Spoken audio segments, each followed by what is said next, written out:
Hey y'all, welcome back. This is part 19, the sun.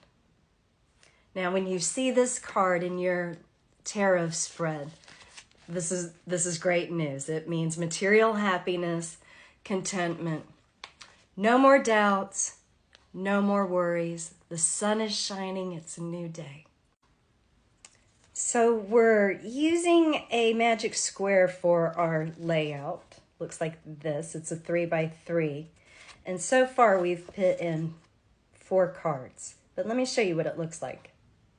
Okay, my flashcards are mirror imaged, so they're going to look backwards to you. But Hebrews is backwards, and it starts with Beit, Resh, Aleph, and then Shin. And those cards are the High Priestess, the Last Judgment, the Magician, and the Empress. So as you could see, there were cards on the outside, even though we only laid these down on our spread, there were cards on the outside. And those cards are Death, covered by Santa Muerte, the Devil, covered by, it's supposed to be a lingam. The Sid, that's a symbol of Shiva, who's right here because he has pledged his fealty to Durga, who is Virgo, who is Venus, who is right there. And on the outside we have Mercury, just fucking around. We don't know what he's up to. And then up here we have the moon god Sin, who covers Artemis, Diana. So where are we going to put our sun card? We're going to put it right here because it's opposite the moon. The sun is the twin of the moon, Artemis and Apollo. Apollo, also called Sol, is one of the 12 Olympians, son of Zeus and Leto, born on the island of Delos, which was raised by Poseidon to help him escape the wrath of Hera. His famous twin sister was Artemis, Diana. He is the sun god, the god of fine arts, medicine, music, poetry, and eloquence. He had many lovers.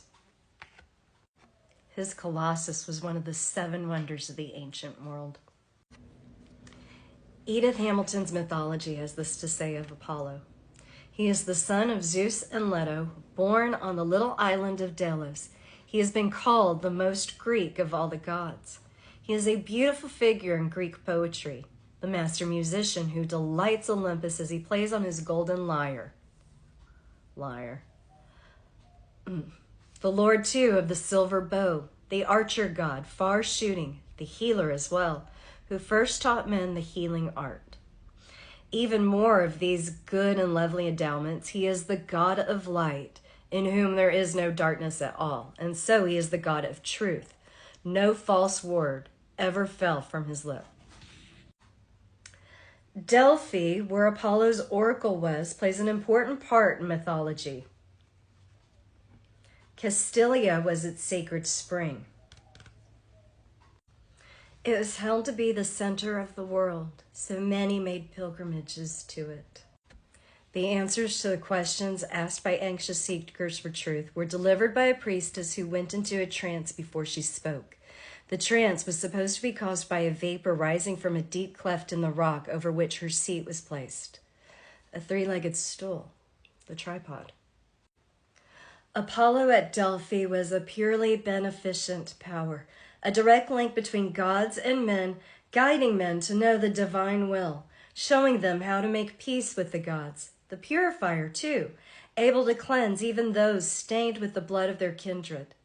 Nevertheless, there are a few tales told of him which show him pitiless and cruel. 2 ideas were fighting in him, as in all the gods, a primitive, crude one, and one that is beautiful and poetic. In him, only a little of the primitive is left. The laurel was his tree. Many creatures were sacred to him, chief among them the dolphin and the crow. He kind of sounds like Jesus in that last part. The Son of God and the Son. But whose son is he? Not hers, because that's her father and that's his twin. Is it his son?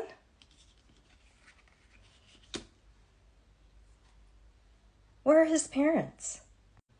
Why is this child alone, naked, on a horse, outside the garden walls? Is he a ward of the state? If you're a ward of the state, that means the government is your daddy. The card that should go in this place, in the superset position, is the Emperor, because the Empress does not have babies until she is with the Emperor. Right? In the New Testament is the shadow of the Almighty that overcomes the Empress. So the Emperor's not in the spread, but he's going to go right here as the shadow of the Almighty.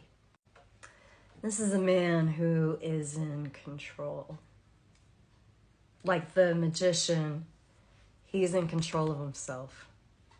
The man who has not put on armor should not boast to the man who hasn't taken his off.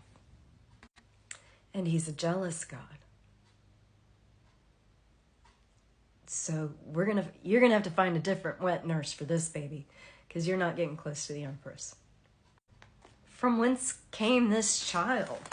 It could be a Trojan horse, some genetic experiment, just little baby Moses in an ark pushed down the river. You don't know what you found. The adversary disguises himself as an angel of light.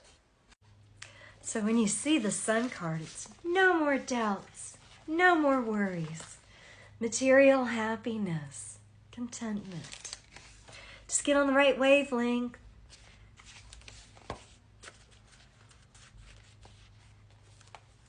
Ask, believe, receive.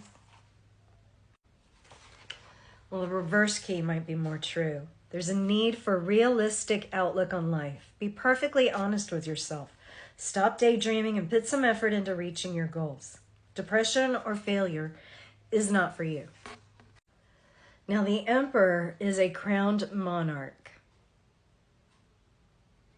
He is executive and realization, the power of this world here clothed with the highest of its natural attributes. He is occasionally represented as seated on a cubic stone. He is the virile power to which the Empress responds. The Emperor card represents balance and authority, mind over matter, experience, and knowledge. Knowledge is power. Understanding is wisdom. The Emperor represents authority. Whose authority do you stand under?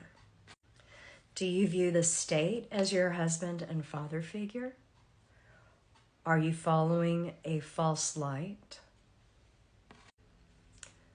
Lead us not into temptation, but deliver us from evil. Think about it. Peace out.